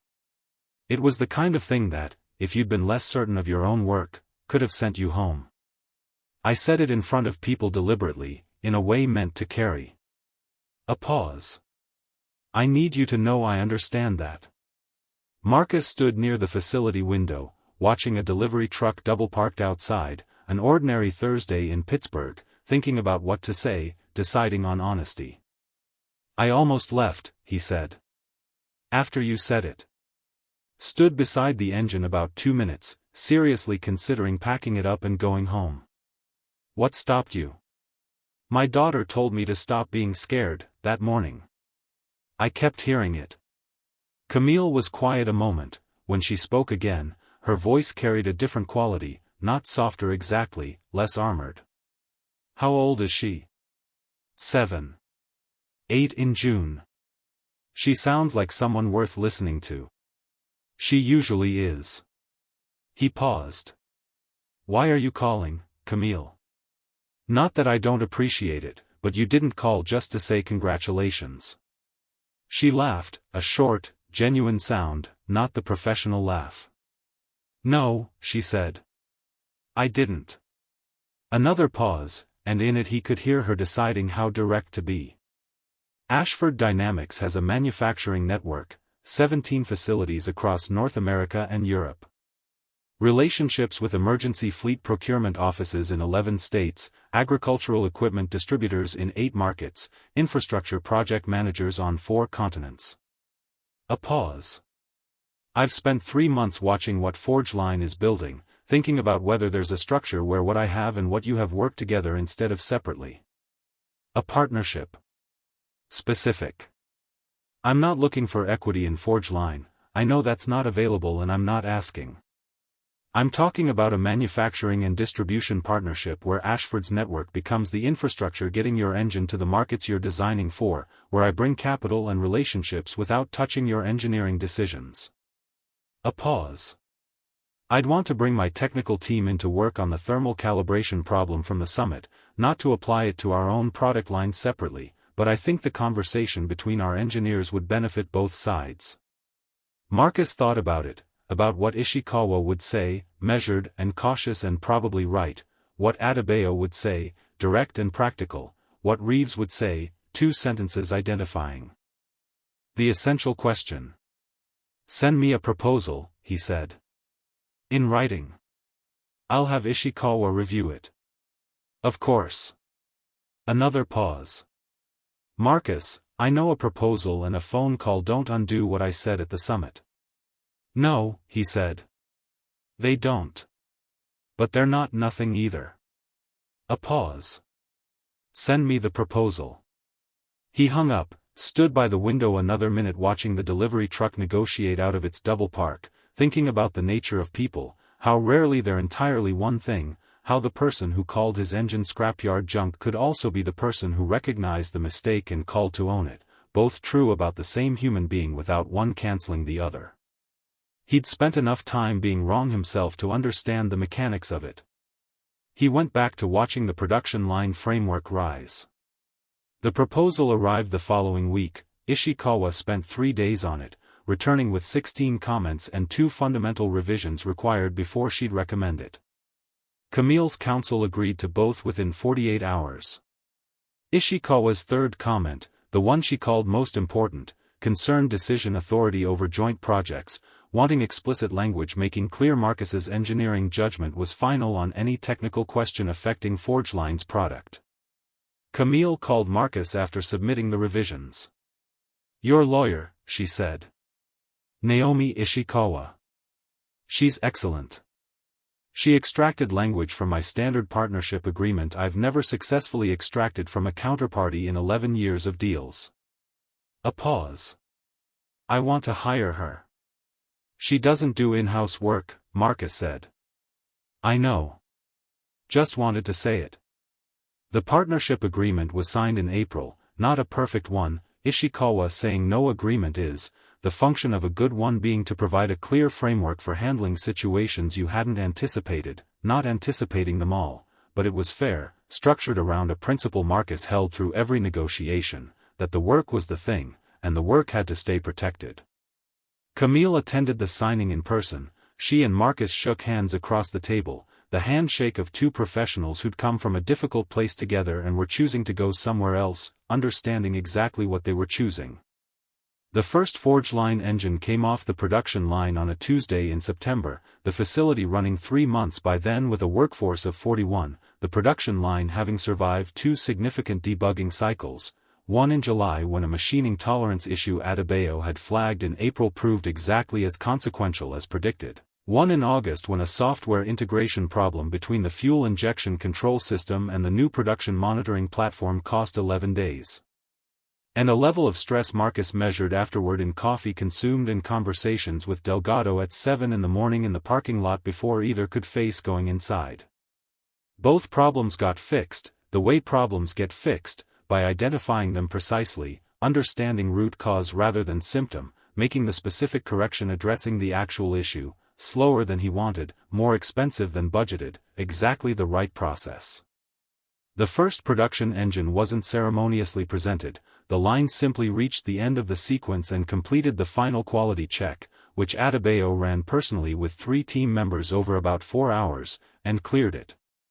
She walked into Marcus's office, a glass-walled room at the edge of the production floor he'd chosen specifically so he could see the floor at all times, and said, "Engine 1 is clear." He set down the specification he'd been reviewing. All checks?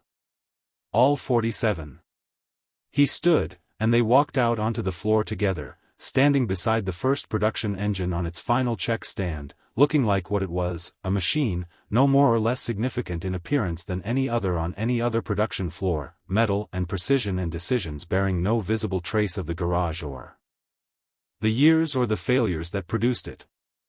Marcus put his hand on the block, cool from the final inspection process, thinking of the first prototype, larger and cruder, failing in 4 distinct ways, and what he'd written in the notebook afterward, not despair but a list, clean and detailed, of what had happened and what it meant and what the next version needed to address. He'd written it at 1 in the morning with Lily asleep in the house and Renee's tea mug still on the kitchen table where it always sat, tired in a way somewhere past what tired usually meant, writing the list anyway because the list was how you got from where you were to where you were going. Delgado came and stood on the other side of the engine, looking at it, then Marcus. "How's it feel?" he asked. Marcus considered the question seriously. Like it's supposed to, he said. Like it took exactly as long as it needed to. Sentimental, both of you, Adebayo said, looking at the engine with an expression not without its own version of the same thing. Lily came to the factory the following Saturday, Marcus having cleared it with Adebayo and the safety coordinator, setting up a viewing path with proper protective equipment at the entrance, safety glasses, hearing protection, a high-visibility vest in a specially ordered size, the smallest standard still too large for a 7-year-old. She put it all on with the serious focus of someone suiting up for something significant, which Marcus recognized was exactly what she was doing. He walked her through the facility with Delgado, who'd volunteered with more enthusiasm than the task required and turned out an excellent guide, explaining things without condescension, pausing for her questions rather than rushing past them.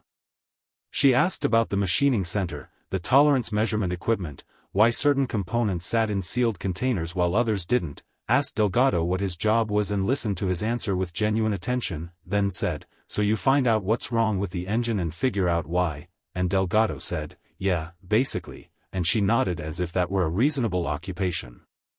They reached the end of the floor where completed engines staged for final shipping preparation, and she stopped in front of the first production engine, which Marcus had kept there deliberately, a small metal tag on the frame Adebayo had attached during final inspection, serial number and date, the way all engines would be tagged, except this one carried a second, smaller tag Marcus had added privately, reading simply, "Number 1. Lily studied it a long time. "This is the one," she said. "First one off the line." She looked at it with her mother's eyes, that amber-brown quality in the light, the quality of having thought about something more carefully than you had. She reached out and put her hand flat on the block the way Marcus had, feeling the metal. "It's the same as the one in the garage," she said. "Better," he said. "But the same design. The one I watched you build." "Yeah." She was quiet a moment, processing it, not the $100 million deal, not the company, none of the last year's events, but this specific thing, that the machine her father built in the garage while she ate toast on the step stool now existed in this room, multiplied, going out into the world to do something real. "Mom would have liked it," she said. He'd thought about that too, often, in odd private moments, driving to the facility, standing in the shower, sitting at the kitchen table at night when Lily was asleep, thinking about what Renee would have said about the engine and the company and the impossible year just past, with the specific ache of knowing that wondering was all he was going to get. "She would have had questions," he said. "Good ones. The kind that would have made me rethink something I thought I'd already figured out." Lily looked up at him. "I have good questions," she said. "Yeah," he said. "You do." She looked back at the engine. "Can I come again next weekend? As long as you keep the vest on." "I'll keep the vest on." He believed her. In the months that followed, Forge Line engines went to places Marcus had described to that room of 43 investors on a November afternoon, though describing a thing and watching it happen were separated by a distance only time could close. The first emergency fleet contract came with a municipal fire department in Ohio, 12 engines for apparatus running 18-hour shifts on busy urban deployment cycles. The fleet chief called Marcus personally 3 months after installation and said without ceremony, "Your engine runs different from what we had." Our guys noticed it the first week. Marcus asked what he meant. "They trust it more," the chief said. "When you trust your equipment, you work better." A pause. "That matters in this job." Marcus wrote it in the notebook, not the 5th, he'd started a 6th, the first not about engineering failures and revisions but about what the engineering was doing in the world, writing in it the same way he'd written in all the others, directly, without ceremony, because the record was the record and didn't need decoration. The agricultural contracts came through Ashford's distribution network, exactly as valuable as Camille had described and also more complicated to navigate than either had anticipated, large distribution networks carrying their own institutional habits, requiring a patience different from engineering patience but not entirely unlike it. There were months when the partnership felt like a good idea in theory and a difficult thing in practice, Camille and Marcus having two uncomfortably direct conversations during that stretch, and one that briefly grew heated before both remembered who they were dealing with and adjusted. The partnership survived both, growing stronger afterward, not because the problems disappeared but because they'd established that direct conflict was survivable and the relationship durable enough to hold the friction, which turned out to be the most important thing a working partnership could demonstrate. The humanitarian infrastructure work came last and built slowest, moving at the pace of the organizations it served rather than the pace of investment capital or quarterly projections. Isabel Cho's connections opened the initial conversations. The field implementations were complicated and unglamorous, requiring Delgado to travel to difficult places and solve problems that weren't in any spec sheet, doing so with the same steady quality he brought to everything, calling Marcus from a remote site in East Africa once at an hour either very late or very early depending on the time zone. "The pump's been running 17 days straight," he said. "The village has water." Marcus was in his kitchen, eating leftover rice again, the same meal from years earlier, same microwave, same kitchen, some things not changing. "Good," he said. The field coordinator asked who designed the fuel-tolerant spec. Delgado said. "I told him. Said to tell you thank you." Marcus set down the fork. "Tell him he's welcome. There's a particular kind of respect that doesn't come from wealth or title or a room's approval, it comes from the work, accumulating the way interest accumulates, slowly and invisibly through consistent deposits of the same basic currency, doing what you said you'd do in the conditions that exist rather than the conditions you wished for. It doesn't announce itself, it just becomes, over time, the thing people know about you." Marcus Doyle understood this not as philosophy but as lived practical reality.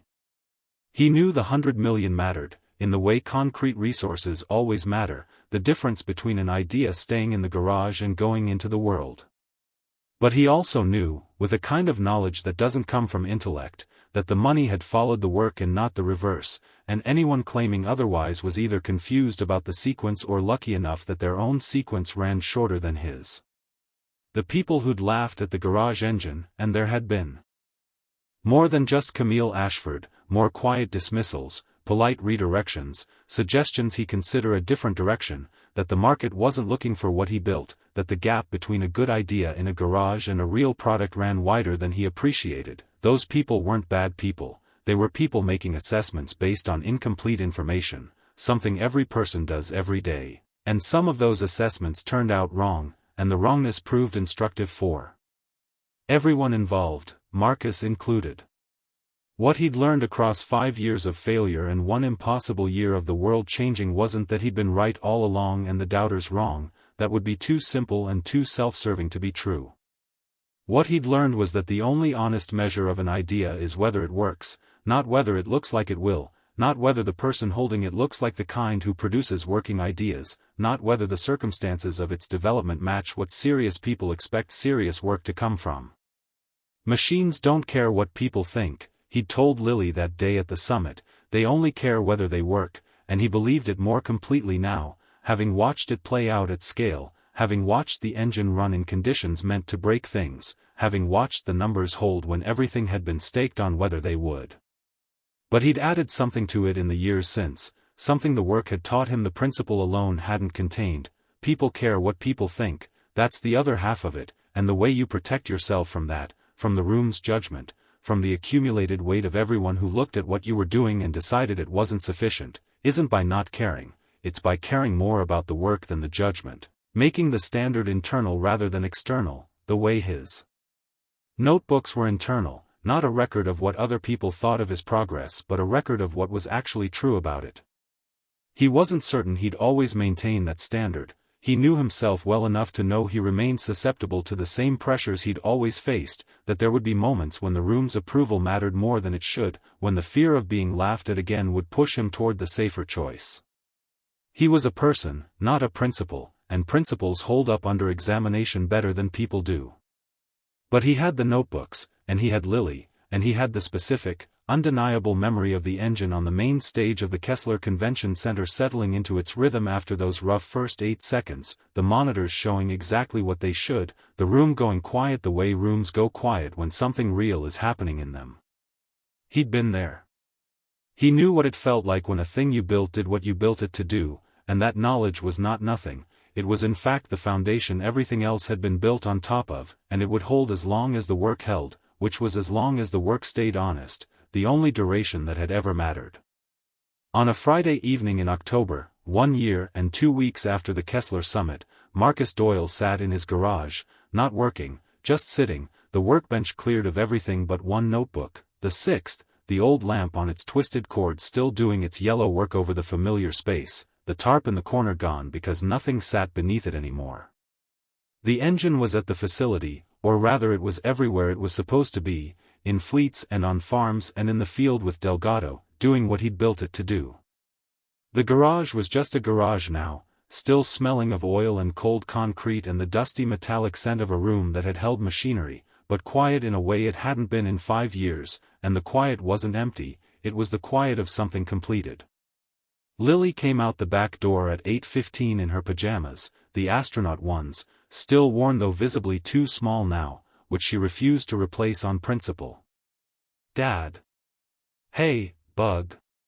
She sat on her step stool, looking at the cleared workbench, the empty corner where the tarp had been. "Are you sad it's over?" she asked. He thought about it, taking her question seriously the way she always took his. "I don't think it's over," he said. "There are problems the current design doesn't solve.